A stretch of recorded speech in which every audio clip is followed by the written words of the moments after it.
Sou o Ivo, sou, neste momento, o coordenador do curso. Esse evento que a gente tem hoje é um evento super importante para a gente e que, com o apoio do NDE, que é o Núcleo Docente Estruturante do curso, a gente tem todos os semestres incrementado. A aula magna do curso, ela não é só um momento para vocês sonharem também em estar aqui desse lado, né? Quem sabe daqui a 5 ou 10 anos, né? Como é mais ou menos o caso que a gente vai contar hoje, para mostrar também o quanto a gente é potente em termos de resultado e quanto aquilo que vocês vão ter aqui ao longo da trajetória faz diferença para a vida que vocês vão ter para frente, e que as marcas que vocês criam aqui, né, e aí não estou falando de marcas literalmente, mas das experiências que a gente tem aqui ao longo da faculdade, fazem muita diferença para aquilo que vocês vão ser profissionalmente, para aquilo que vocês vão viver como pessoas. E um pouco disso é o que a gente vai ouvir hoje, tanto com a Marília quanto com o André, que há mais ou menos 10 anos atrás estiveram do outro lado, aí, sentado como vocês. E hoje, quando a gente olha eles e fala, putz, mas eles estão, sei lá, em cargos de liderança, em multinacionais, isso parece meio impossível, mas não é, né? E é um pouco isso que eles vão contar para a gente hoje. Para isso daqui dar certo, né, para a gente conseguir trazê-los, para a gente conseguir organizar, divulgar, a gente contou com o apoio de muita gente. Então, eu vou pedir uma salva de palmas geral e vou, para todo mundo que ajudou, eu vou usar como referência a Gilvanete, que está ali na ponta direita. Uma salva de palmas.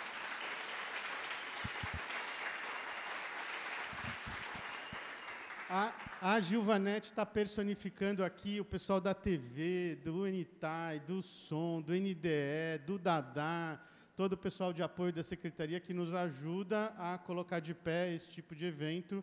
E aí eu vou pedir, eu sei que a gente vai ter as palmas finais, eu vou pedir mais uma palma de agradecimento para os nossos convidados.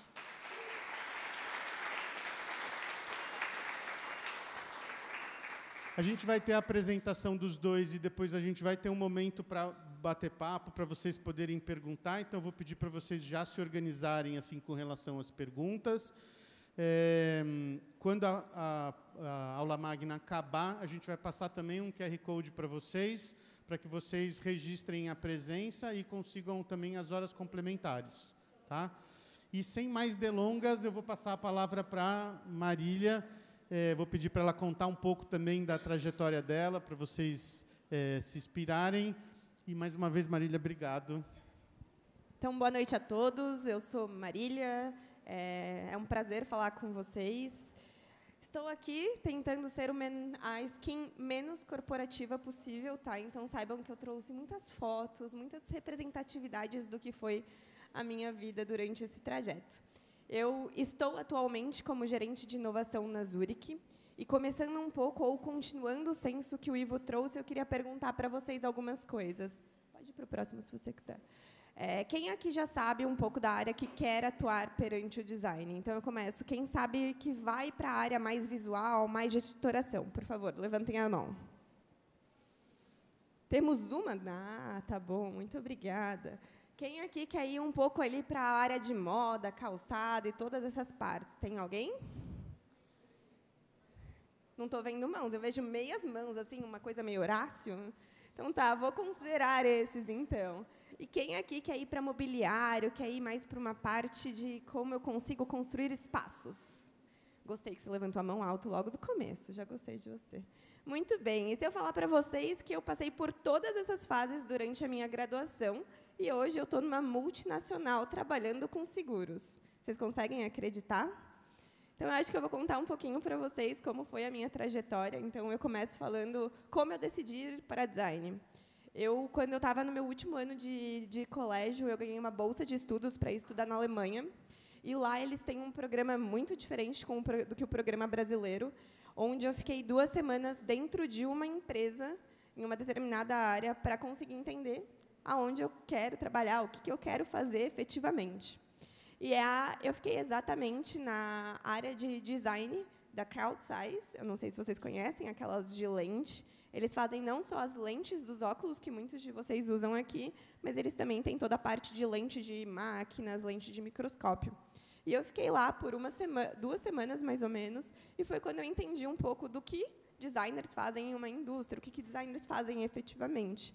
E voltei para o Brasil, voltei para o cursinho, que foi também uma época muito desafiadora, que eu acredito que vocês acabaram de passar, e aí eu entrei na faculdade. Quando eu entrei na faculdade, não sei se vocês se lembram, professores aqui na frente, mas eu não vim direto para o Mackenzie. A minha primeira experiência foi no Senac, onde eu ingressei na faculdade, e aí, por uma série de fatores, eu transferi para o Mackenzie. E aí a gente vem à parte que começou a minha graduação. Então, eu não estava em nenhum semestre. Então, para equivaler a minha graduação, do que eu já tinha feito por lá, eu estava em vários semestres ao mesmo tempo. O que fez com que, de alguma forma, conhecesse pessoas de diversas áreas. Eu nunca tinha ali só um clusterzinho de pessoas com as quais eu falava. Acho que isso foi bom para a minha vida dentro do Mackenzie, mas, mais do que isso, aqui vocês conseguem começar a ver um pouco da minha trajetória. Então, se vocês olharem ali em cima, durante todo esse processo que é a graduação, que é quando a gente está ali não só estudando no dia a dia, eu lembro muito de conversar com os professores, e, na época, era o Marcelo, inclusive, que estava ali como coordenador do curso, e eu fui atrás dele, falei assim, Marcelo, estou querendo coisas diferentes, eu quero um outro estágio, eu quero ir para um outro lugar, me ajuda a ir para alguma coisa diferente. E foi quando ele me indicou para fazer parte da equipe do Mackenzie, dentro do desafio de design do Odebrecht da Braskem. Não sei quantos de vocês conhecem, pelo que eu vi, não existe mais o prêmio, né? E aí você pode me ajudar, Ivo? Não existe mais o prêmio, mas foi aí que eu comecei a olhar um pouco para uma perspectiva de design. Então, cada ano deles, eles tinham desafios distintos, e o desafio que eu peguei foi como a gente consegue criar mobiliário para crianças de 5 a 10 anos, dentro de iniciativas público-privadas, que é basicamente como grandes empresas se conectam com o ambiente público de alguma forma. Então, aí foi uma das frentes que eu consegui guiar. Mas eu não estava satisfeita. Eu era claramente uma aluna muito inquieta, que dava muito trabalho para os professores, que alguns deles estão sentados aqui. Eu fui também para uma primeira frente, que foi onde eu comecei ali o meu estágio, que era a parte de editoração. Então, eu estava dentro de uma gráfica, trabalhando. Depois disso, eu fui ali para a parte de livros, então, editorar livros dentro de uma instituição de ensino à distância, que naquela época era bem diferente do que é hoje. E fui. Mas aquilo lá não foi o suficiente. Eu trabalhava ali as minhas 6 horas e meia, e eu fui falar com a Nara. Falei, Nara, estou inquieta de novo. Acho que eu preciso de um novo desafio. E foi então que eu comecei a fazer iniciação científica.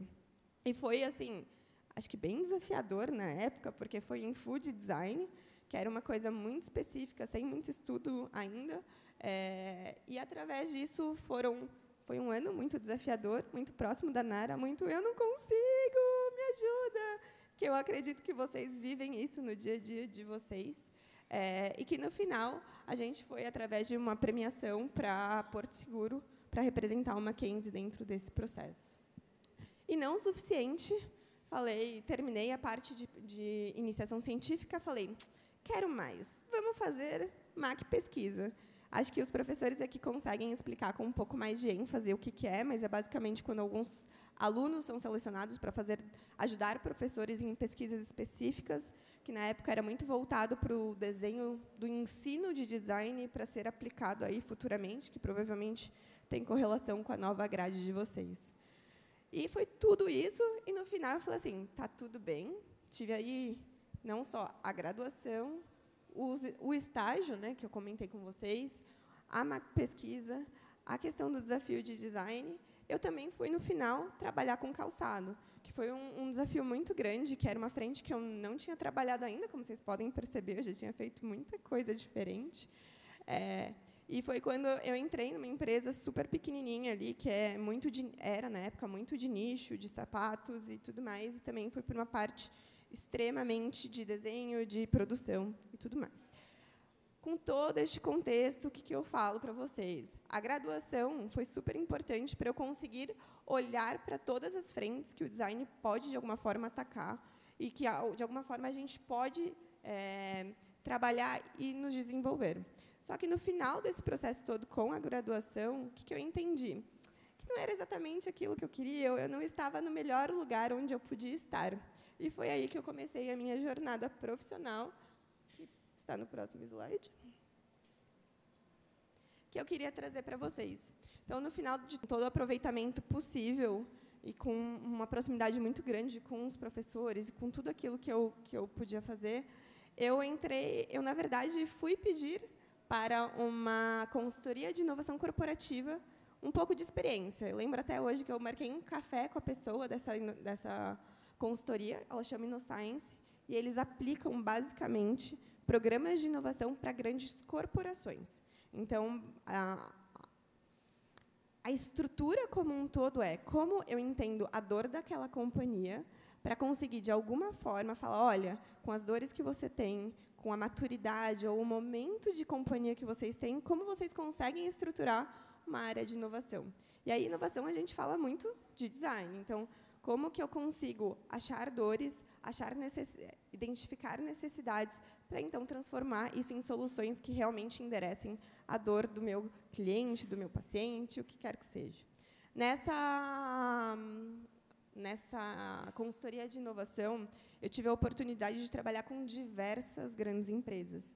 Então, eu atuei em praticamente todas as farmacêuticas, desde a Shea, Biolab, entre outras. Eu atuei com a própria Braskem, que foi onde eu participei do desafio, e em todas elas, de alguma forma, a gente, através de toda a estrutura e toda a metodologia que essa consultoria tinha, a gente conseguia estruturar e falar assim, ok, o estágio é esse, como a gente passa para o próximo estágio. E tudo isso olhando para a dor e para a necessidade que a gente tinha.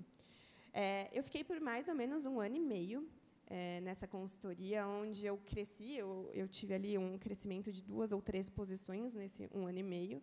E eu, mais uma vez, dessa vez eu não recorri à Nara, falei, estou insatisfeita, preciso de mais, quero um desafio diferente. Foi aí que, através das consultorias que eu estava prestando, através dessa consultoria, que eu entrei no Hospital Albert Einstein, que eu não sei quantos de vocês conhecem, mas acredito que, pelo menos, vocês... Adorei sua reação, foi muito boa. E o que acontece? Lá eles têm uma área de inovação, que eles chamam muito de inovação mais focada para inovação aberta. Alguém aqui sabe o que é inovação aberta, para a gente conseguir falar? Não?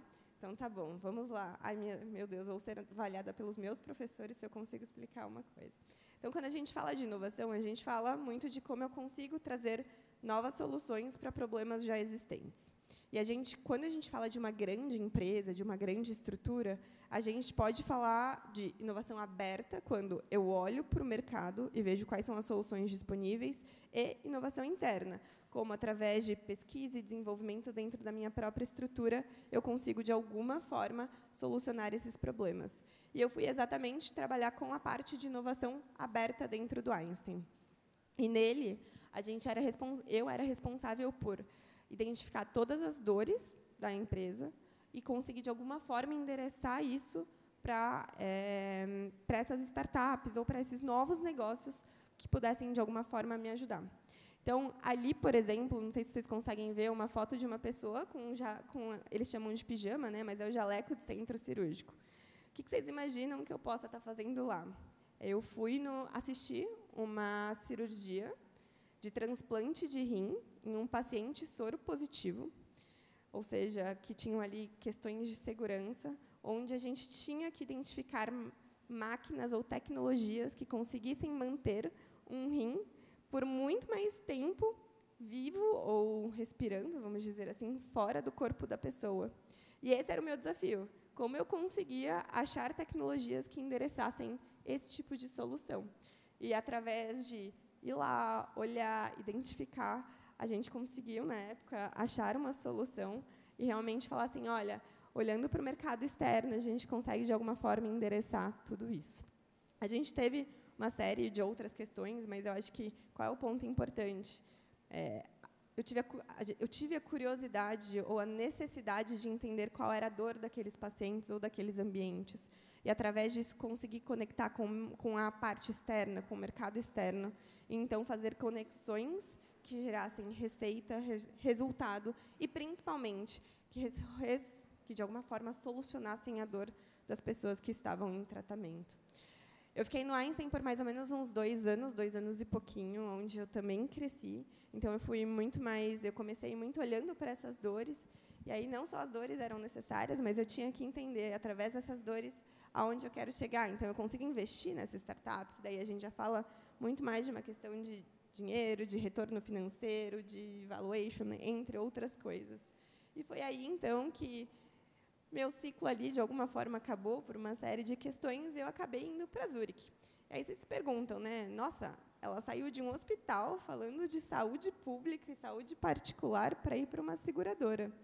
Sim, eu saí de lá para fazer alguma coisa muito parecida dentro da Zurich. Então, também, inicialmente, eu fui para conseguir descobrir quais eram os desafios internos e conectar com as frentes externas, mas a gente também teve aí, junto com esse período, a gente teve uma coisa muito querida chamada pandemia, que veio e mudou muitos os cenários, onde eu também solucionava problemas, mas eu comecei, de alguma forma, a solucionar problemas internos. Então, com muitas mudanças estruturais dentro da companhia, eu acabei indo para canais digitais, ou seja, eu acabei identificando quais eram os problemas que a gente tinha de contato com os nossos clientes e passei a atuar muito mais conectando a área de tecnologia, que o André vai contar muito mais para vocês num futuro muito próximo, com a questão dos nossos clientes. E nesse período também teve um grande crescimento, eu consegui, de alguma forma, dentro da companhia, instalar todos os canais digitais que hoje têm contato, e depois eu voltei para a inovação, para realmente estruturar daí não só a área de inovação externa, mas também interna, e olhar para processos de melhoria contínua, ou seja, quais são as dores que a gente tem de processos, efetivamente, ou seja, sabe aquela pessoa que está ali digitando, que está ali realmente lidando com o dia a dia, e tentar melhorar a eficiência e efetividade dessas pessoas no seu dia a dia. Hoje eu estou como gerente, então eu tive um crescimento aí de mais ou menos uns 6 anos. Eu tenho uma equipe de aproximadamente 12 pessoas, e que eu gerencio, e eu fui uma das primeiras, até foi uma das coisas que eu falei para o Ivo, né, o quanto que a gente fala sobre isso, mas eu fui uma das gerentes mais novas da companhia, então, com 29 anos, eu consegui gerenciar ali uma equipe, na época, de 6 pessoas, e que vem crescendo cada vez mais. E qual é o ponto importante, acho que eu queria ressaltar para vocês, nesse contexto como um todo, né? Quais foram os pontos mais importantes que eu acho que fizeram com que eu chegasse, e que eu até coloquei ali um negócio do Instagram, que é o que a Marília de 10 anos atrás, de 5 anos atrás, falaria para a Marília de hoje, né? Ou, quer dizer, a Marília de hoje falaria para a Marília de 5 anos atrás. Então, acho que a visão holística que nós, como designers, conseguimos ter do processo como um todo é extremamente importante e faz muita diferença dentro de ambientes corporativos. É muito importante a gente conseguir olhar e ter o olhar curioso de conseguir resolver algum problema e fazer com que isso seja efetivamente solucionado com a dor da pessoa, do paciente, do consumidor como um todo. A capacidade de se comunicar faz total diferença nesse meio. Então, é muito importante quando a gente entende algo, quando a gente consegue realmente passar as informações de forma assertiva sobre isso. Então, se vocês estão aqui, se vocês têm a necessidade ou a oportunidade de alguma forma se apresentar, façam isso, porque isso vai fazer muita diferença no futuro de vocês.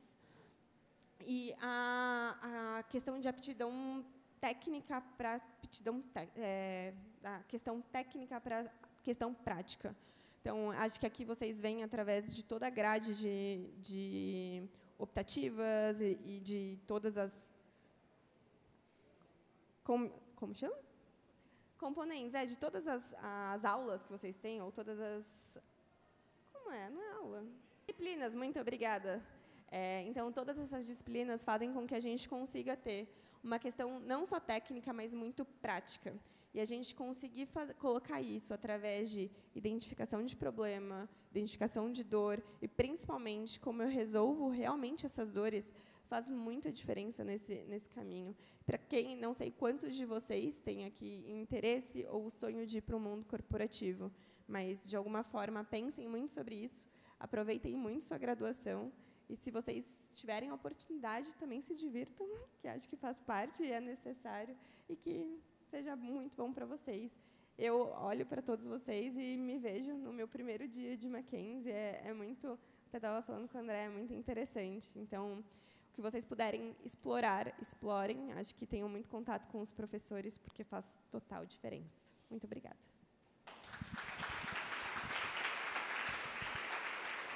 Muito bem, pessoal. Bacana, né? De trajetória, né? Inspirador. Vocês estão anotando as perguntas? Muito bem. Então, agora eu vou convidar o André, né, que também egresso há mais ou menos 10 anos e que vai contar um pouco do percurso dele, da vivência que ele teve aqui dentro da universidade. E acho que com isso a gente vai depois abrir para perguntas e conversar ou discutir um pouco com vocês como também aplicar esse tipo de experiência ou como fazer com que essas vivências sejam relevantes para vocês. Beleza? Bom, boa noite, pessoal. Me chamo André Vilamar. Pode me chamar de Vila, é o nome de guerra desde os tempos da faculdade, né, Iva? Gente, eu vou trazer um pouco da visão para vocês aqui no que diz respeito à tecnologia, como que eu fui parar em tecnologia, tem algumas justificativas para isso, mas também trazer um pouco do que a Marília falou sobre a visão holística do design, né, a importância, a multifacetado, né, que é o nosso curso, a nossa formação. Vocês sabem que nerd se agrupa conforme a semelhança, né? Então, eu muito jovem, tipo 13, 14 anos de idade, comecei a desenvolver a aplicação web, que é basicamente HTML, CSS, esse tipo de coisa, para fazer site. E muito interessado nisso, cybersecurity também, esse tipo de coisa, junto com os meus amigos, a galera dos games e tecnologia. Todo mundo está em tecnologia hoje em dia. E o interesse, desde muito jovem, sempre foi a área de tecnologia. Chegou um momento que eu fiquei injuriado, e, by the way, eu tenho também um outro lance, que é a conexão com a música, né, Ivo? Os professores sabem também, Luiz, Quito. Eu toco guitarra, tive banda, uma série de coisas, e resolvi empreender na música. E fiz uma série de coisas relacionadas a isso. Meu pai, engenheiro eletrônico, minha mãe trabalhando com comércio exterior, né, importação e exportação de produtos. Então, o background familiar, do ponto de vista de corporação, foi bastante grande. Minha mãe trabalhou na Whirlpool, por exemplo, meu pai na Ford, 32 anos de Ford. E isso ajudou bastante no que diz respeito a como que é o mundo corporativo, coisas que eles falavam para mim, falavam para minha irmã, que de alguma forma começaram a fazer sentido na minha vida. Só que eu comecei com engenharia eletrônica por conta do meu pai, né? Razões óbvias. Então, assim, esse desenvolvimento tecnológico começou muito cedo, não só com a parte web, mas também com a área de eletrônica. Chegou um dado momento da minha vida antes da faculdade, do ingresso aqui no Mackenzie, que foi o seguinte: falei, poxa, bacana, mas desenvolver, primeiro que eu não tinha muita paciência de ficar desenvolvendo, ficar atrás da tela do computador a todo momento. Segundo, que na parte de eletrônica, falei, por mais que meu pai tenha tido uma carreira que foi bastante importante e uma referência, falei, poxa, mas isso aqui vai estar me deixando meio travado, eu preciso ter uma visão um pouco mais ampliada. Como que as coisas são construídas? Como que é feito aquele negócio? Qual é o tipo de material? Esse tipo de coisa. Então, é muito daquele jovem ou daquela jovem que ficava desmontando e montando coisas quando pequeno, né? Eu comecei a ter uma visão um pouco mais seletiva. Falando um pouco de hoje, eu sou diretor executivo de dados e analytics numa consultoria que tem operação no Brasil e na Europa também, principalmente em UK, na Inglaterra, na Espanha, em Portugal e, obviamente, aqui no Brasil. A gente está expandindo para Estados Unidos também. E eu vou trazer um pouco da visão para vocês, que é o seguinte: eu trabalho hoje com arquitetura de dados, inteligência artificial, machine learning. Eu imagino quem aqui não escutou sobre inteligência artificial nos últimos anos? Ninguém, né? Assim, é um negócio muito óbvio. Eu quero trazer um pouco da conexão do design com a inteligência artificial, com a camada de tecnologia, que eu acho que vai ser bastante importante para vocês. E falando rapidamente da minha trajetória, fazendo um recorte nos últimos 10 anos, assim que eu saí da faculdade, obviamente, eu entendi que o meu lance era a tecnologia de fato, e fui para a área de tecnologia em indústria, que eu basicamente tinha a referência dos meus pais e falei, poxa, eu quero ir para uma indústria. Tive a oportunidade. E lá, muito embora tenha trabalhado numa área de negócio, a gente chama a área de negócio todas aquelas que não são tecnologia, né? Então, é meio que uma visão generalista para quem está em tecnologia. Especificamente na Unilever, na área comercial, desenvolvendo um negócio que chama QSR, Quick Service Restaurant, vendendo maionese, vendendo Hellmann's, e depois na Dove também, com a camada de marketing. Só que tendo o background de tecnologia, eu falei, poxa, como é que eu consigo automatizar algumas coisas? Como é que eu melhoro a análise dos dados, trabalhando muito com planilha, enfim, sistematizando algumas coisas. Dali em diante, eu tive a oportunidade de voltar a trabalhar com o Ivo. A gente teve uma experiência pregressa na Associação Design Possível, que foi muito interessante, trabalhando de fato com o design, com aquilo que é mais, vamos colocar assim, comum, mais fácil, mais perceptível, vamos colocar dessa forma, dentro do design de você atuar, tanto com um produto acabado, um produto físico, assim como a área gráfica ou design de branding, esse tipo de coisa. Dali em diante, fazendo uma história longa curta, eu fui para uma consultoria de tecnologia, de fato, já na área de dados, especificamente, a minha especialidade. Saindo do Mackenzie, né, justificando essa especialidade, saindo do Mackenzie, eu fui para a FIAP, fazer uma especialização logo na sequência, em Big Data, que era a minha área de interesse, né, trabalhar com grandes volumetrias de dados. Na sequência, aliás, concomitante, de alguma forma, na Hyper Island, falando sobre liderança de pessoas, porque, em alguma medida, acho que tem traços da personalidade, né, Ivo? O Ivo também me deu a oportunidade, quando a gente estava no Design Possível, de liderar. Ele sempre deu bastante autonomia, assim, Vila, toca lá, né, Ivo? Então, acho que esse lance da liderança ele foi meio que natural e eu fui usando isso como uma carta de apresentação e de execução de projetos. Fui estudar na ESIC, Business Marketing School, de Madrid, falando especificamente de algoritmos de recomendação, esse tipo de coisa. Aquilo que, quando vocês estão no e-commerce, imagino que seja um tanto quanto óbvio, mas quando você compra um produto, quais são os produtos recomendados, ou, minimamente, você visualizando determinado tipo de produto, começam a aparecer outros relacionados, de alguma forma. E, por fim, eu fui para o MIT. Estudar inteligência artificial, machine learning e, de fato, arquitetura de dados. Como trabalhar com essa massa informacional que existe atualmente. Eu tive uma oportunidade, nos últimos 7 anos, de ser gerente executivo na Dexco, uma empresa de materiais de construção. Imagino que vocês, se não conheçam, vocês vão lembrar da casa, talvez, dos avós de vocês, se não dos pais. Mas quem aqui nunca viu um lavabo, uma louça da marca Deca? Ou quem já viu? Quem conhece a marca Deca? Todo mundo. Legal. Eu trabalhei nessa indústria durante 7 anos. Como é que aconteceu essa virada, né? Eu já estava bastante envolvido na área de dados, de longa data. E aí eu fui convidado para trabalhar com um negócio que a gente chama, de maneira bem simples, cadastros. Né? Um cadastro. Imagina aqui quando vocês estão no Facebook ou na Meta, qualquer aplicação da Meta, ou quando vocês preenchem um formulário, isso gera um cadastro. Isso precisa ser sistematizado. De alguma forma, as empresas trabalham de uma maneira mais artesanal e outras têm sistemas que orquestram essa operação cadastral e trabalham com esses dados. Foi aí que eu comecei a minha especialização de fato nessa jornada. E na TI, a gente chama isso de uma solução de Master Data, né? Master Data Management, que é o MDM.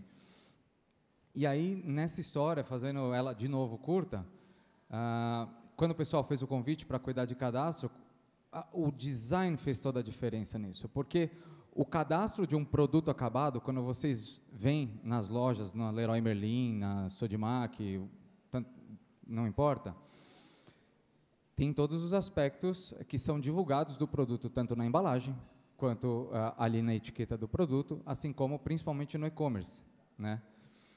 E toda essa jornada a gente chama de classificação do material, ela passa por aspectos industriais. Vocês, imagino que, em alguma medida, vocês terão a oportunidade aqui dentro da universidade, assim como eu tive, de entender tipos de materiais, tipos de usinagem, entre outras coisas. Lógico, tinha um lance que eu já gostava disso, fazia parte da minha natureza. só que passa por toda uma jornada de engenharia de produto, aspectos laboratoriais de testes, entre outras coisas. Toda essa camada processual, ela gera informações. Então, o design ele me ajudou por demais por duas grandes coisas. Primeiro, um exercício empático, né? O designer, eu acho que ele é um bicho que consegue ter uma empatia fora do comum, e é algo que eu super convido vocês a desenvolverem essa postura, esse posicionamento empático. E, além disso, o designer ele é um cara, uma pessoa orientada a processos. Né? De alguma forma, a gente entende as coisas com uma visão processual. Talvez, nesse momento, vocês não tenham toda essa leitura, mas, muito em breve, vocês começarão a perceber o quão importante é essa visão processual. Então, isso me ajudou por demais para conversar com os times de engenharia, nas fábricas, no chão de fábrica, nas mais diferentes condições que vocês possam imaginar, né? E tipos de organizações dentro, e tipos de manufatura nas indústrias. Principalmente porque a Dexco, no caso, ela é uma empresa que tem 7 grandes marcas no portfólio. Então, a gente está falando de ativos biológicos, que é o eucalipto, o plantio do eucalipto e a colheita, que geram as chapas, né, de MDF, pisos laminados, revestimento cerâmico, a parte de metais e louças sanitários. Então, é um negócio assim que tem muita frente de atuação, de fato. Então, isso me ajudou, fora todo esse background que eu carrego, a conversar com esse time ser empático, entender qual era a dor deles no final do dia, e conversar com esses caras e, minimamente, começar a construir uma relação de confiança. A confiança ela é construída, e para quem em algum dia quer se tornar um líder, uma líder, precisa criar confiança. Isso é algo gradual, mas para você perder do dia para a noite. Então, é algo que a gente precisa tomar bastante cuidado e ter atenção. E lá, finalizado esse processo, quando a gente implementou esse sistema, eu acabei abraçando uma série de outras iniciativas de dados, fui promovido a gerente executivo da companhia. Engraçado, a Marília também comentou sobre a liderança jovem, né? Eu, com 28 anos, eu fui o gerente mais novo da companhia, executivo, a entrar. E por mais que eu não esteja na skin corporativa, que nem a Marília falou, para mim também já é difícil ter uma skin corporativa, né, gente? Esse visual de metaleiro não dá, cabelo na cintura, então já é um negócio complicado. Né? Mas foi super bem aceito, o pessoal falou muito sobre o quão importante é essa nova geração estar aqui para que as gerações mais antigas possam ser oxigenadas. Então, esse lance do design multifacetado que tem nas disciplinas de design, nos ajudam nesse cenário. E, para resumir, fizemos uma série de coisas no que diz respeito à tecnologia, principalmente a dados, e eu tive um time de 183 pessoas debaixo da minha estrutura, cuidando de diversas verticais de atuação em dados, como algumas dessas que eu mencionei. Tá? Então, esse é, brevemente, o background, e hoje eu estou na PSW, estou como diretor lá, e, de novo, fazendo uma série de projetos. E por que eu voltei para uma consultoria? Saí do mundo corporativo e estou na consultoria de novo. Porque eu tenho um lance que eu gosto de lançar foguete e embarcar navio no porto ao mesmo tempo. Né? São diversos tipos de projetos, são diversos segmentos de atuação, como farma, seguros, beleza, entretenimento, educação, varejo de moda, varejo alimentício. A gente tem uma capilaridade hoje muito boa, o que me traz uma condição de troca muito interessante e de absorção dos processos que existem nesses segmentos. Tá? Pode passar. E aí, dando um pouco de luz sobre o landscape na universidade. Né? Por onde eu passei aqui no Mackenzie, ou tive um flerte? Eu passei pelo Núcleo de Inovação e Tecnologia. Foi uma iniciativa muito bacana do fomento do empreendedorismo. Hoje, a gente conversou com a Nara e Ivo sobre as matérias de empreendedorismo que vocês vão trabalhar. Isso foi um divisor de águas. A vivência laboratorial, o Ivo até comentou, eu não saía daqui, o Luiz também lembra, não saía do Mackenzie. Assim, ficava no laboratório, queria entender como as coisas eram funcionando, como é que era uma queima de uma cerâmica. E, obviamente, quando eu fui para aquela indústria de cerâmica, poxa, o poder de discussão era outro. Né? Então, isso acaba gerando credibilidade. Design possível, como eu já comentei com vocês. A iniciação científica, eu não tive a oportunidade de participar, não fez sentido naquele momento para mim, e no meu momento de carreira também, paralelo à universidade, porém é algo que eu super recomendo. O meu TCC, Eu me lembro do Mauro falando, poxa, Vila, isso daí tem um aspecto de iniciação científica ou algo do gênero, porque era um negócio meio maluco ligado à música. Então, eu acho que é um convite a vocês sobre o aspecto da pesquisa, o quão importante ela é na vida de vocês, e principalmente a posteriori, né, quando vocês forem ingressar no mercado de trabalho. E a parte de concursos, eu me lembro que na época tinham vários, e principalmente a galera dos carros, né, fazendo facelift de carro pra caramba. Eu lembro que eu ficava desenhando Volkswagen, o Luiz é da turma da Volks, né, esqueci o nome da turma lá, o Pavone, o Marco Pavone, enfim, a gente teve a oportunidade de conhecê-los também. Então, o concurso, acho que ele é uma vitrine bastante importante, independente de vocês conseguirem um concurso mediante a universidade, sim, estar atento ao que as empresas estão colocando na internet, principalmente na ótica de Open Innovation, que eu acho que tem uma oportunidade para vocês na mesa. Aí pode passar, Ivo? Vamos lá. Como que dado molda design? Pode seguir, Ivo. Eu não vou entrar, tá, pessoal, no deep dive da coisa, porque senão vira uma sopa de letrinhas e é muito bom para um simpósio. Eu vou trazer uma visão mais holística. Então, o design, ele não é só o aspecto criativo, ele tem todo um know-how estratégico, ele tem uma essência estratégica, uma essência processual muito grande. Então, os dados hoje, eles ajudam a entender o comportamento do usuário. Por mais que seja óbvio isso para a gente, para mim, que estou do outro lado do balcão, não parece ser tão óbvio, porque você tem diversas nuances sistêmicas que precisam ser trabalhadas, e eu faço exatamente isso, muito embora, quando a gente fala dos exemplos práticos, mesmo que não tenham vocês, neste momento, a manipulação dos dados, vocês têm a oportunidade de trabalhar com o UX, com o User Experience, né? Que é basicamente entender o comportamento do usuário e, com base nesse comportamento, você trabalhar as melhores adequações gráficas da sua interface. Isso é um negócio que é super interessante e faz total diferença. O tipo de leitura de apresentações, tipo de leitura de interface, se é em F, se é em Z, coisas que a gente viu na universidade e que, em alguma medida, os times de design, que eu tive a oportunidade de trabalhar próximo, falavam sobre isso, e eu tinha poder de discussão também. Então, de novo, variedade, né? Essa multidisciplinaridade que existe é fantástica. Brand e identidade visual. De novo, como a Marília comentou, alguns de vocês levantaram a mão, então é algo super tranquilo, porém, dados ajuda vocês, assim, e vai ajudar por demais no que diz respeito à semiótica, algo que vocês vão estudar com o Luiz Alexandre, eu lembro muito bem, de duas grandes semióticas, e não quero trazer nenhum spoiler, mas vocês vão ver a importância que isso tem e como que dados hoje em dia pode trabalhar no aspecto de coloração gráfica. Mídia e publicidade. Hoje a gente fiz bastante e continuo fazendo algoritmos de recomendação para advertising, para retargeting. Então, quando vocês entram num site, vocês vão ser impactados por uma série de mídias, né? Vocês saem do site, entram numa outra plataforma com base num rastreio que a gente consegue fazer, vocês vão ser impactados por outro tipo de mídia. Quem aqui de vocês, todos vocês têm costume de fazer compra na internet? Vocês compram vestuário? Levanta a mão, quem compra vestuário? Vocês já compraram um vestuário? Aliás, imagino que a experiência de compra de vocês seja o seguinte, vocês entram em diversas lojas, fazem uma avaliação mínima, identificam qual vai ser o tipo de produto que vocês vão comprar. Passado algum tempo, sem ter a compra na hora, aquele produto vocês começam a ser impactados numa mídia, correto? Faz sentido o que eu estou falando? Legal. Quando vocês compram o produto, no final do dia, chegou na casa de vocês e vocês continuam navegando, esse mesmo produto, quantas vezes ele aparece na tela de vocês?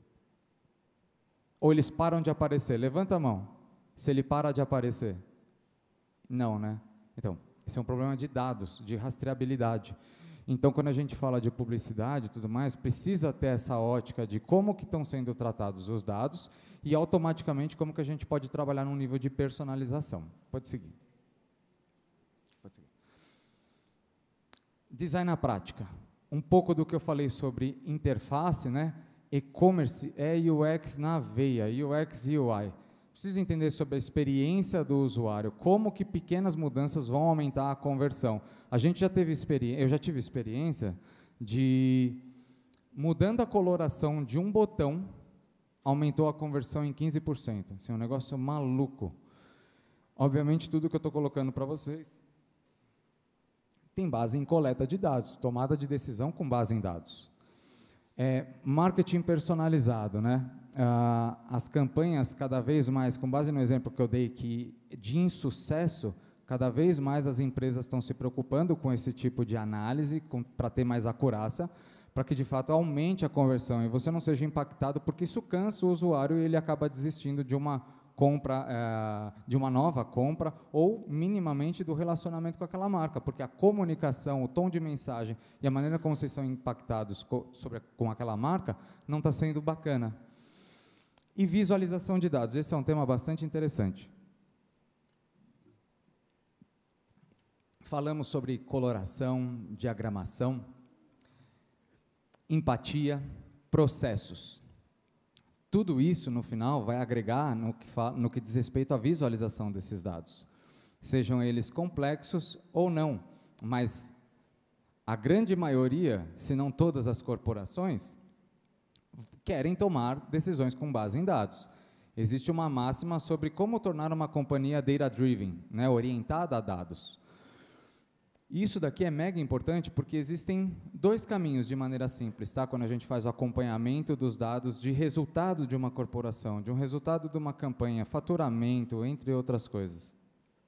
Você olha para o retrovisor, ou seja, o que aconteceu no passado, e você olha pelo para-brisa, o que pode acontecer no futuro, ou o que vai acontecer no futuro, que daí já são modelos um pouco, algoritmos mais profundos, vamos colocar dessa forma. No entanto, a maneira como você apresenta o dado e visualização de dados é muito louco, porque você consegue falar a mesma mensagem de diversas formas ou deturpar uma mensagem através dos gráficos. Então, isso é mega importante e faz muito sentido designer estar próximo de um time de dados ou, de fato, se tornar um analista de dados em algum dia e trabalhar com visualização dos dados. Existem ferramentas que eu acho que vale a pena vocês pesquisarem na internet para entender como elas funcionam.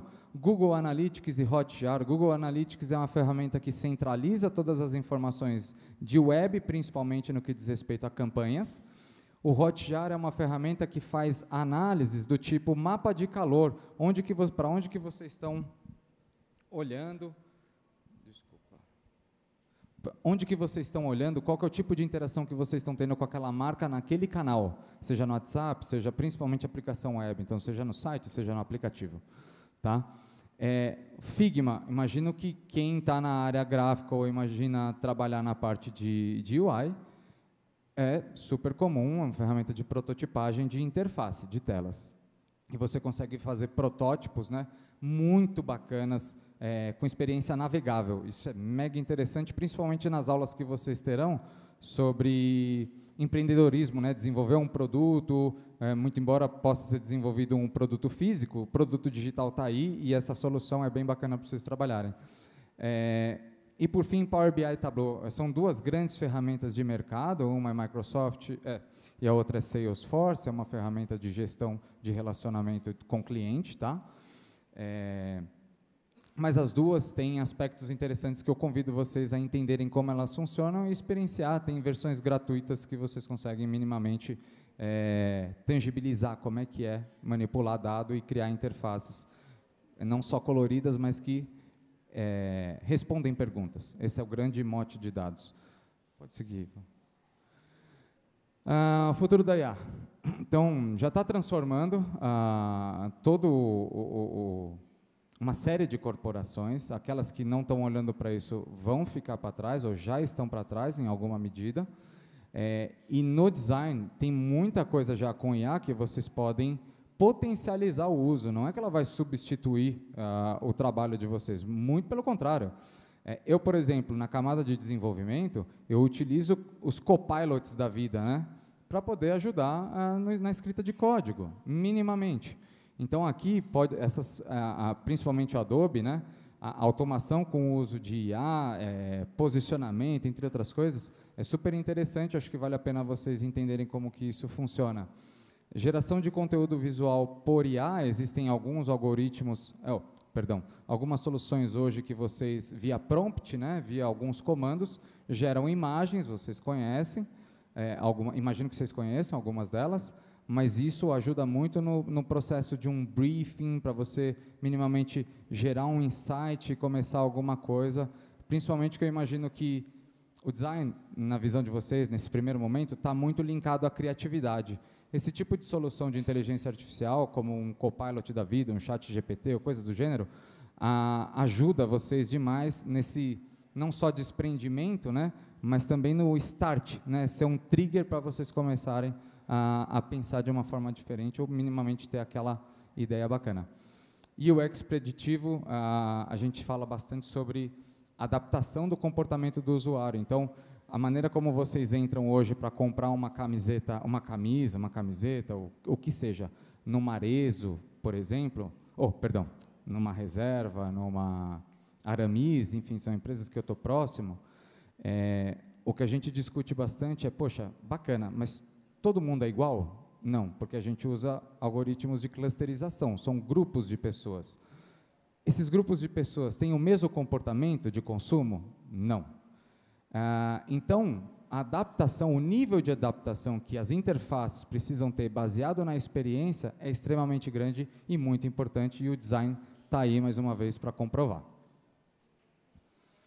Vou trazer um highlight de projetos que a gente atuou rapidamente, do que, obviamente, eu posso compartilhar. Então, migração de dashboards, né? Tipo, a gente sair de uma ferramenta A e ir para a ferramenta B. Não é simplesmente um copy-paste. Precisa ter toda uma análise processual, uma análise de acurácia daqueles dados, minimamente, mas também a adequação, padronização daquilo que diz respeito às interfaces de visualização, né? Coloração, diagramação e por aí vai. Então, o design, né, ele tem a condição, o designer, né, tem a condição de definir uma ferramenta mais adequada e desenhar essa interface para ter uma usabilidade eficiente, de fato, que ela comunique algo e que responda minimamente a pergunta que foi questionada. Vou dar um exemplo, qual é o faturamento? Precisa fazer o posicionamento do big number, chamar a atenção daquele big number e assim por diante, tá? Constellation, visualização do Data Lineage. Que é isso, gente? Tá? Bem mais, um pouquinho mais técnico, mas é o seguinte, nós trabalhamos com uma plataforma de dados super robusta de mercado. Essa plataforma hoje, ela não é só uma plataforma de dados, é uma plataforma onde você consegue trabalhar uma aplicação web, um site, e por aí vai. Tá? Dentro dessa solução, o que a gente tinha de dor? Vou dar uma ideia para vocês. Imaginem só, a indústria tem uma operação 24/7, ou seja, todos os dias. Você precisa ter um nível de automação de distribuição de dados muito grande e controle. Então, nós tínhamos isso. Porém, existiam outros fatores, eu estou falando de, gente... 600 teras informacional, assim, é um negócio maluco, apontamento de produção, ou seja, estágios Fabris, em que estágio que está aquele tipo de material, passando por qual esteira produtiva. Com todo esse contexto, mais uma capilaridade de distribuição das informações na companhia muito grande, outros números, a empresa, 23 unidades Fabris, 14 mil funcionários, foi um negócio maluco e a gente conseguiu capilarizar, democratizar os dados, que era um ponto muito importante. Só que, baseado nisso, começaram a ter alguns problemas, ineficiência dentro desse processo. O que a gente resolveu fazer? Montar uma interface gráfica para conseguir visualizar tudo isso daqui que vocês estão vendo, obviamente é uma foto muito grande, mas tem uma rede neural por detrás, isso aqui está plotado num grafo. O que ele responde para a gente? Quais são os níveis de reuso da informação e em que momento que chegou o dado ou teve alguma quebra naquele processo de distribuição informacional. Então, de alguma forma, e muito simples para quem está só em dados, né, a gente conseguiu criar uma interface onde as pessoas conseguiam fazer o consumo e trabalhar o reuso daqueles dados e a publicação dos mesmos em ferramentas de visualização. Pode seguir. E, bom, N coisas, otimização de processo com modelo de IA, de novo, a empatia e o entendimento sobre a visão processual foi fundamental dentro desses projetos, Modelos de otimização logística, quando a gente fala de abastecimento, né, você tem uma compra de um insumo, você precisa fazer o abastecimento, você precisa entrar numa jornada produtiva, gera estoque, vende e por aí vai. E metodologia também. Eu acho que tem um lance no design, que eu acho que seria muito simplista falar que é só uma visão acadêmica, porque eu não concordo com isso, eu acho que vai muito além, mas o designer ele tem condição de ter referências metodológicas, assim como desenvolver sua própria metodologia. Eu acabei de desenvolver uma metodologia para trabalhar com dados que é baseada em 4 dimensões: tecnologia e ferramenta, políticas e diretrizes, modelo de execução e cultura. Então, a grande maioria dos problemas de dados só mudam de CNPJ. Com essa metodologia, acaba tendo um counter-engage, né? Enfim, de alguma forma eu consigo ir, não é retrucar, mas... Me ajuda, pessoal, estou só com o counter-engage replicar. Replicar e conversar com as pessoas a respeito daquilo. Existem metodologias que, obviamente, designers pensaram aqui para você trabalhar com frameworks de inteligência artificial, posicionamento em matriz de impacto e esforço, por exemplo, o que vai ter maior resultado, né, para a companhia, que a gente acaba sintetizando isso num acrônimo que se chama ROI. Quando que você vai ter o payback do projeto, ou seja, aquele retorno financeiro, de fato, entre outras coisas. Então, existem condições de trabalhar com referência metodológica, assim como desenvolvê-las. E aí, para fechar, gente, eu queria trazer uma visão do que é o design para mim. Tá? Para mim, o designer ele é um camaleão, eu falo isso sempre. É um bicho que, minimamente, ele tem uma condição de se adaptar. Uns demoram um pouco mais, outros demoram um pouco menos, mas a coloração muda conforme o ambiente. Então, ele tem uma condição de adaptação muito grande. E vou falar para vocês, Marília, me corrija se eu estiver errado, mas um grande skill que a corporação precisa é a adaptabilidade. Né? Acho que, putz, gente, isso daí é um divisor de águas para quem, de fato, prestar atenção nesse tipo de coisa. Então, para mim, ele é um camaleão, é uma pessoa inconformada pela natureza e, o mais importante, um ser vivo que vive pelo servir, uma pessoa que é orientada pelo processo e orientada a resolver problemas. Esse é o diferencial. E, com base na multidisciplinaridade que existe no design, poxa, trabalhar em tecnologia, assim como eu construí a minha carreira, ir para uma área de inovação, como a Marília construiu a carreira dela, e outros, é perfeitamente possível por conta da visão holística, muito bem explicada pela Marília. Tá? E a pergunta que fica para vocês é como que os dados podem potencializar a criatividade de vocês. Pensem a respeito disso, debrucem sobre esse tipo de provocação, pesquisem as ferramentas que eu passei. Caso tenham dúvidas, me procurem, a gente conversa, tem o maior prazer de ajudar. E, por fim, gente, o design, para mim, ele é orientado por dados e é o futuro. Dados não é só o futuro, é o presente. Tá? Designers que sabem interpretar e aplicar informações criam experiências mais impactantes e relevantes. De novo, ótica sobre processo, entender o comportamento do usuário, ser empático. Todas as coisas que eu mencionei aqui, eu espero que vocês guardem no coração de vocês e, de fato, se exponham. É que nem vocês aprenderem uma nova língua, vai aprender inglês, vai aprender espanhol, vai aprender mandarim, não importa. Em alguma medida, vocês conseguem entender quando alguém fala, você consegue escrever, e você consegue ler. Aí, geralmente, o que o pessoal fala? Eu consigo tudo isso, mas não consigo falar. Falta exposição. Se exponham, se desafiem, se coloquem à prova. É a melhor maneira de vocês crescerem profissionalmente. Era isso que eu queria passar para vocês, e tem acho que tem um call to action aí. O que eu falei que eu já esqueci? Agora, exatamente, agora eu e Marília queremos ouvir vocês, dúvidas, angústias, percepções, é tudo isso, pessoal, obrigado.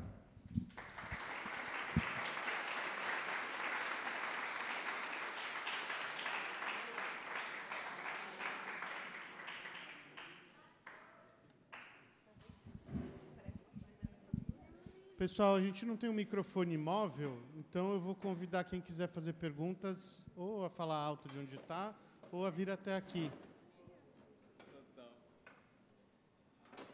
O Nando, dá para escutar ou vocês preferem ouvir o Nando no microfone? O microfone acho que é melhor. Não chega? Vem para cá, vem para cá. Vem para cá. Senta aqui, faz a pergunta. Primeiro, obrigado pela palestra, foi muito legal. Eu separei um monte de perguntas aqui, depois eu vou pedir uma entrevista de vocês.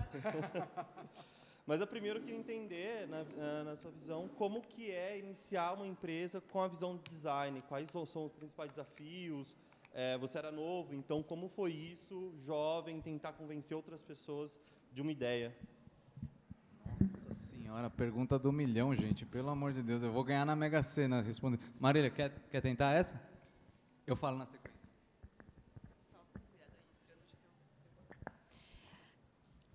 Acho que a primeira coisa que eu te falaria é estude sobre o que você está querendo defender. Acho que a nossa capacidade de realmente entender a fundo uma dor, um problema ou até mesmo uma solução, quanto mais você sabe sobre aquele assunto, mais isso vai te dar segurança para falar de uma forma muito estruturada. E eu vou te dar alguns exemplos. Por exemplo, eu tenho total de zero noção de questões de biológicas. E, para mim, era muito difícil ter que defender pontos de vistas e até mesmo perspectivas com alguns médicos extremamente renomados que estavam falando ali, por exemplo, de cura do câncer, sabe? Então, a primeira coisa, eu tentava saber o máximo que eu podia sobre aquilo. E, quando eu não sabia, eu também tinha a humildade de perguntar. Então, se eu pudesse te dar uma dica, estude, escute e traga a visão que você, com o seu olhar holístico e sem ser o especialista sobre aquilo que você pode trazer. Porque, no final, você também está trazendo ou proporcionando a visão que a outra pessoa não é capaz de ter. Então, eu acho que esse foi se eu fosse falar de convencer pessoas, mesmo sendo uma pessoa nova, sem tanta experiência e com um background... Só agora eu reparei o quanto que a gente fala inglês, tá? Mas, assim, com um passado ou um histórico qualquer que seja muito diferente daquela pessoa. Como é que você chama? Nando. Complementando o que a Marília falou, eu acredito, eu prefiro trocar até a nomenclatura, que você não pode ter medo de se expor, medo de errar, né? Isso faz total diferença, porque o aprendizado ele é diário. Se você, por mais que você não entenda, por mais que em alguma medida a visão generalista ela vai te ajudar, às vezes, em alguma etapa dessa jornada, você vai ter que ter uma profundidade um pouco maior em um tema específico, mas só errando que a gente vai aprender. Como a Marília falou, buscar o conhecimento é fundamental, ponto passivo, mas se expor é outro pedaço do aprendizado que ele é fundamental. E aí, obviamente, com a busca desse conhecimento, você consegue trabalhar existem metodologias para você conversar com uma pessoa e, de fato, trabalhar o convencimento de algo ou a alguma coisa, certo? Então, com base nesses estudos, com toda certeza você vai conseguir ser mais assertivo nessa comunicação. Não sei se eu respondi, Nando.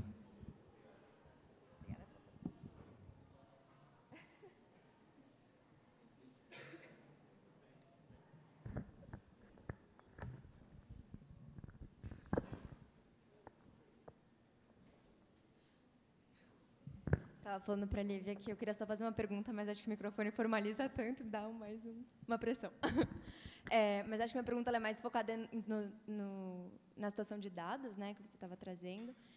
Eu percebo que muitas vezes a gente tem acesso a muitos dados, né? Então, dado não é uma coisa que falta na maior parte das organizações.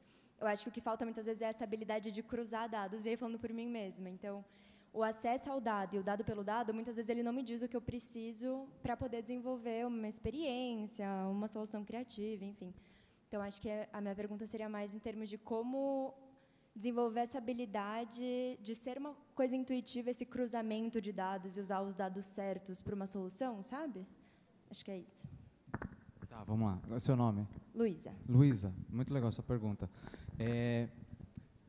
Organização dos dados, né, para que eles de fato sejam úteis, flexíveis, em alguma medida, ela é fundamental e ele está muito numa situação mais de porta para dentro, né? Quem precisa do dado geralmente não tem visibilidade de como é o processo para você limpar, normalizar, modelar uma informação para responder alguma coisa. O que eu acho muito importante? entender como é que funciona o processo do próximo, porque se você está numa área técnica, muito provavelmente você vai ter a condição de fazer job rotations, né? De passar por outras áreas daquele núcleo, vamos por assim, onde você tem a condição de, eventualmente, trabalhar com visualização, análise de dados, inteligência artificial, engenharia de dados, e isso vai te trazer uma percepção sobre como funcionam os processos. Se isso não aconteceu, desafie você a si mesmo, né? Se desafie para que você minimamente consiga exercitar a empatia, entender o que acontece ali do outro lado. E aí você vai ter uma visibilidade do que pode ser feito para você ter um dado mais acurado, né, útil. Agora, tentando trazer um pouco mais para a tua pergunta,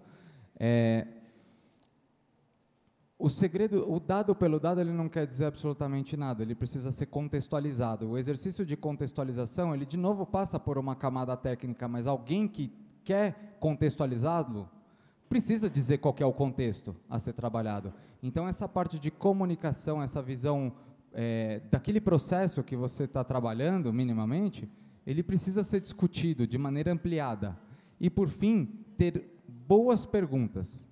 Qual que é a pergunta que você quer responder para o dado? Porque se ela não respondeu até o momento, passam por algumas disciplinas, como modelá-lo de uma maneira mais assertiva, trabalhar a acurácia daquele dado porque faltam informações, ou seja, incrementar dados dentro daquela análise, e por aí vai. Acho que é mega importante. E, Nando, eu acabei esquecendo de te falar, mas eu falo demais, mas tem uma coisa que eu acabei percebendo depois de muitos anos, que é o seguinte, como eu falei, né, o problema de dados só muda de CNPJ, mas a grande maioria das empresas, elas têm os mesmos processos de compra, processos de estoque e por aí vai. Conhecer muito sobre esses processos, de maneira generalista mesmo, tá? Não tem que ser, talvez não tão profundo num primeiro momento, mas isso te dá condições de barganha, de poder de discussão e te gera uma credibilidade. Lá na frente, você vai começar a perceber que qual que é a especificidade daquele segmento. Por exemplo, quando a gente está falando de farma, tem uma questão muito forte de auditoria, assim como o seguro tem uma questão forte de auditoria. Então, essa é a especificidade desse segmento que precisa ter atenção, tá? Só para complementar.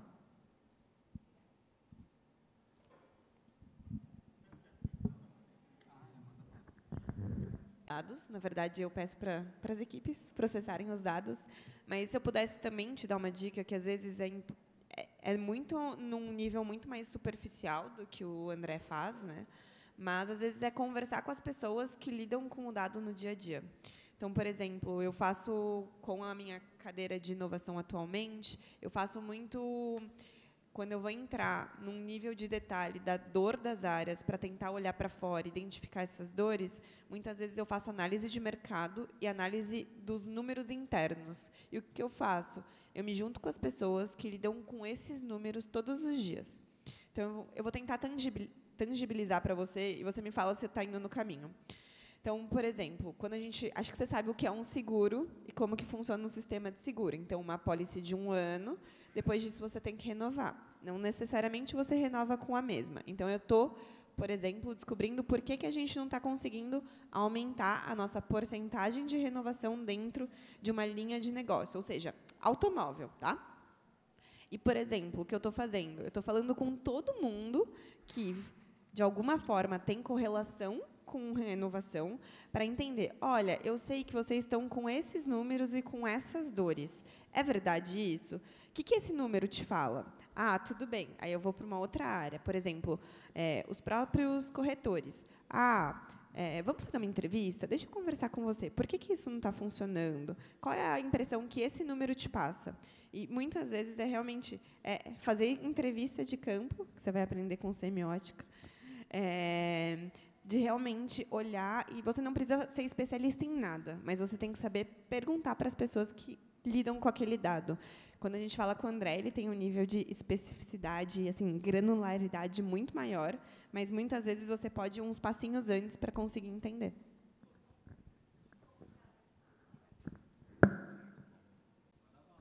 Perguntas? sabia que o Matias ia fazer uma pergunta. Eu sabia, eu tive essa intuição.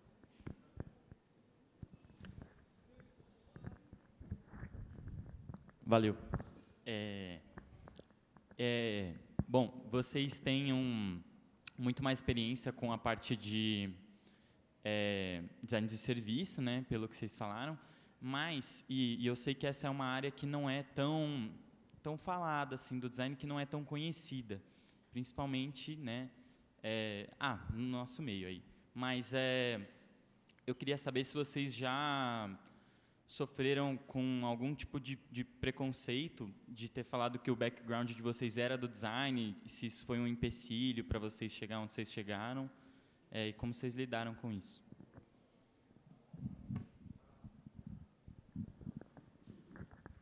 Olha, primeiro, obrigada pela pergunta. Sofri muito e sofro ainda muito preconceito por ser designer. As pessoas dificilmente dão credibilidade num primeiro momento. E por isso que ter repertório é super importante.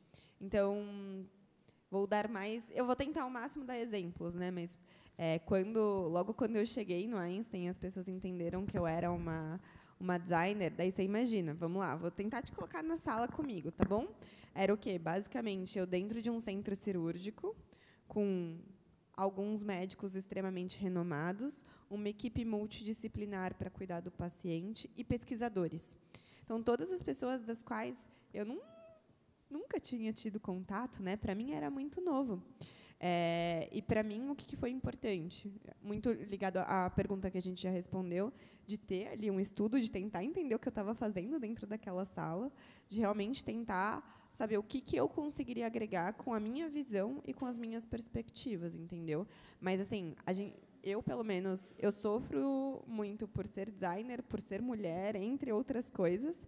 E a questão é o quanto de repertório você consegue trazer para a mesa.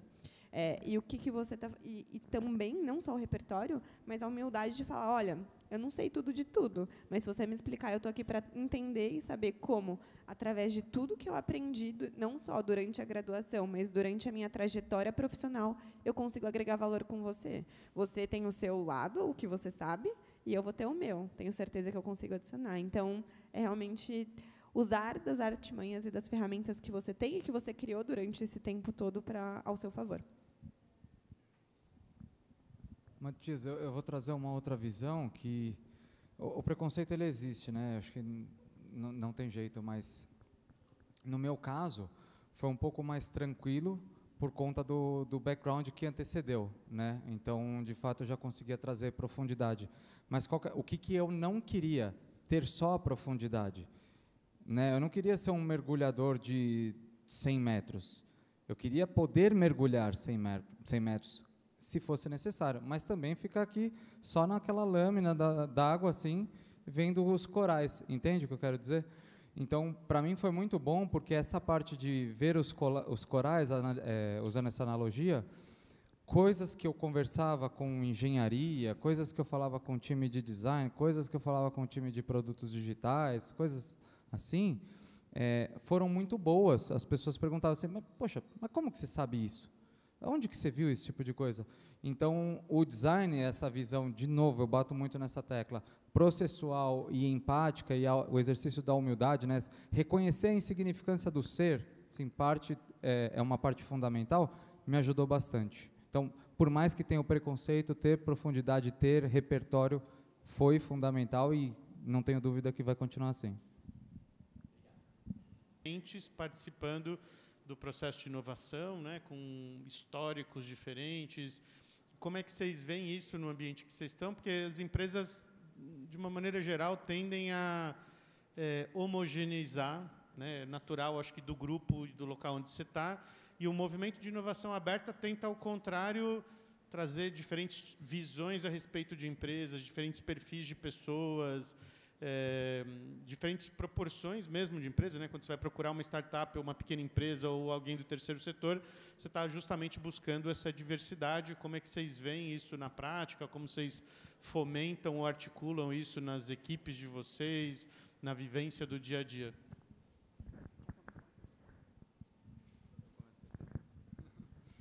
Bom, vamos lá. Eu começo... A minha resposta é um tanto quanto simples, tá, Evo? O que eu provoco bastante e percebo esse movimento nas empresas, né? Vamos pegar como exemplo esses últimos 7 anos.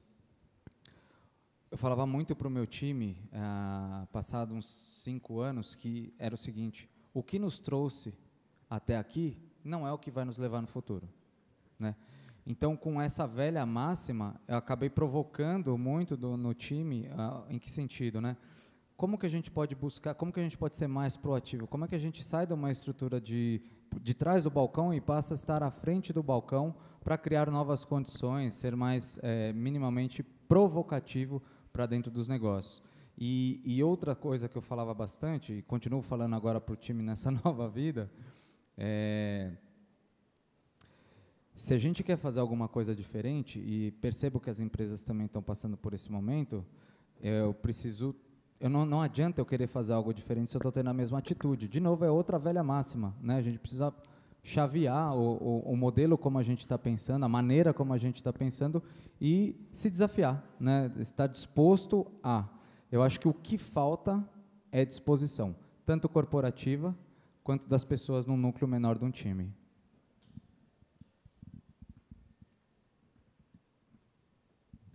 Quando eu olho para a diversidade e para pequenas decisões que eu posso tomar no meu dia a dia, é sempre tentar olhar por aquilo que não é o que eu sou, o que eu vejo e como eu faria ou resolveria alguma coisa. Então, eu tento ao máximo, e tento fazer com que minha equipe tenha ao máximo de...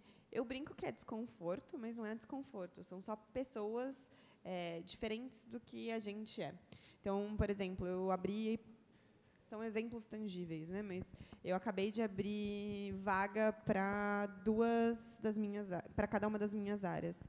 E coisas que eu fiz foi, se essa área tem, por exemplo, mais mulheres do que homens, eu vou equalizar. Essa pessoa tem a mesma formação que outras pessoas, então eu vou pegar outras formações. Ou até, às vezes, a gente faz muita contratação interna, então pessoas que vieram de áreas com as quais talvez eu nunca falei, para realmente ver o que eu posso fazer para mudar a perspectiva da qual eu tenho. E, cada vez mais, eu entendo que o mundo corporativo, por mais que a gente tenha uma desaceleração desse ambiente, vai procurar por pessoas diversas. Até mesmo pensando que, cada vez mais, a gente vai ter AI integrada no nosso dia a dia para nos suportar.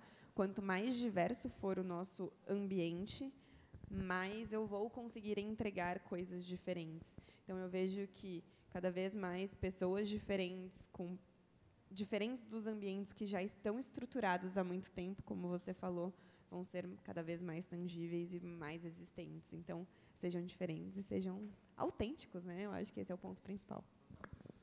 E protagonistas. Muito bem, pessoal. Eu peço uma salva de palmas.